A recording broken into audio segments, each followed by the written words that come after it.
Most advice on spotting a liar tells you to watch their eyes, their hands, whether they touch their face. Forget all of it. Trained liars know those tells exist, which means they've already trained them out.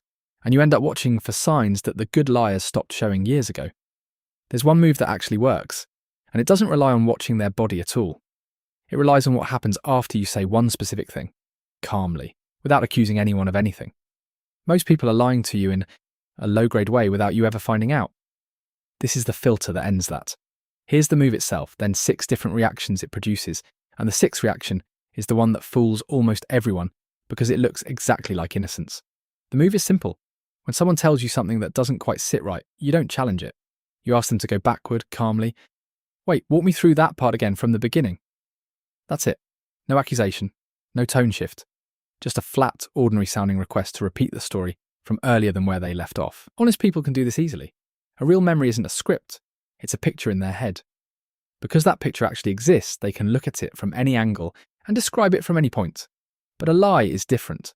It was built to be told in only one direction, from start to finish. When you ask someone to jump around or go backward, you quickly see the gaps they never planned for. This works because of how memory actually functions. When you recall something real, your brain rebuilds a whole scene where you stood, what you saw, and what you felt. You can describe it in any order because the scene is real. A lie doesn't have a real scene behind it. It's just a chain of words made to get a reaction out of you. And a chain built to go only one way breaks the moment you try to pull it backward. Here's what to watch for once you've asked it, because the reaction tells you almost everything. The first reaction, and the most obvious one once you know to look for it, is the pause that's too long for the size of the question. You're not asking them to solve a complex math problem. You're asking them to remember something that, if it actually happened, should already be fully formed in their mind. Let's look at how this plays out in real life. If you ask a colleague, what did the client say right before you wrapped up the meeting? And the meeting actually happened, they don't need to search their imagination. The scene is there, but a liar has to pause. A genuine memory comes back fast, even if the person talks slowly. A made-up story needs a second to rebuild. It's being put together piece by piece in that moment, rather than just recalled. The liar's brain is running a background check. If I say we did this first, does that contradict what I said 5 minutes ago? That tiny delay, that heavy silence, is rarely something an honest pause can explain. You might be thinking, some people just think slowly or get nervous when questioned, right? Some people naturally take their time to speak, or they freeze under pressure, which is why this tell only matters when you pair it with what comes next. Rigid repetition. The second one is almost the exact opposite of the first one. It's not a pause, it's a story that comes back identical, word for word, like they're reading it off a card. Imagine you ask your colleague at work to explain a suspicious expense. They give you a quick story. 5 minutes later, you ask them to walk through that specific part again. Instead of explaining it naturally, they repeat the exact same sentence, using the exact same adjectives. In the exact same order. Real memories change slightly every single time you tell them. Different details pop up. The order shifts a little, because your brain is rebuilding a scene, not replaying a video file. A story that comes back in the exact same words, the exact same order, and with the exact same emphasis every single time, isn't more trustworthy. It's less. That kind of stiffness is what a rehearsed script looks like. They aren't looking at a memory. They are reciting a paragraph they memorized earlier. Ask them to run it the other way, and this next one is where it breaks. The detail flood. It happens when liars give too much useless details. Most people expect liars to be vague and short on specifics. In reality, it's often the exact opposite. When someone fabricates a story, an underlying insecurity kicks in. To compensate, they over-prepare. You ask a simple question, and you get hit with a flood of tiny, oddly specific facts. They'll tell you the exact colour of the cashier's shirt, the specific song playing on the radio, the temperature outside, and the exact brand of pen they use to sign a document. It feels like they're working way too hard to sell you reality. Real memories have random details too, but they surface naturally, almost by accident, or only when you press for them. A liar lays them all out up front, a little too eagerly, like a lawyer dumping exhibits on a jury. They're trying to bury your suspicion under a mountain of useless facts, which brings us to the next point, because when this mountain of details fails to convince you, they stop trying to defend the story and start defending themselves. The defensive shield.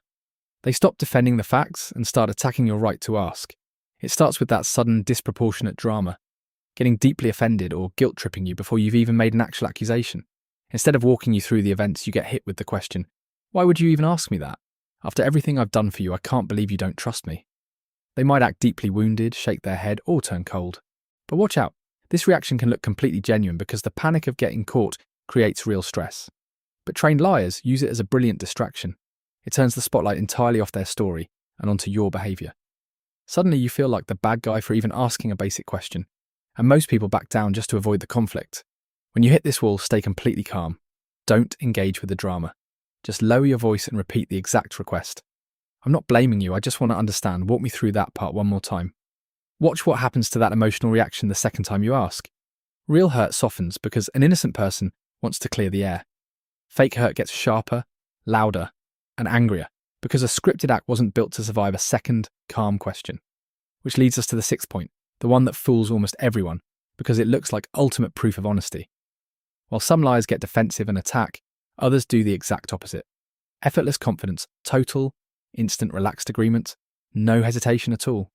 You ask them to clarify a detail and the story glides out smoothly with a slight smile, as if your question didn't trigger a single millisecond of friction. This looks like they stay completely unbothered and confident. And we all believe that confidence equals truth. Watch out this one because it's a trap.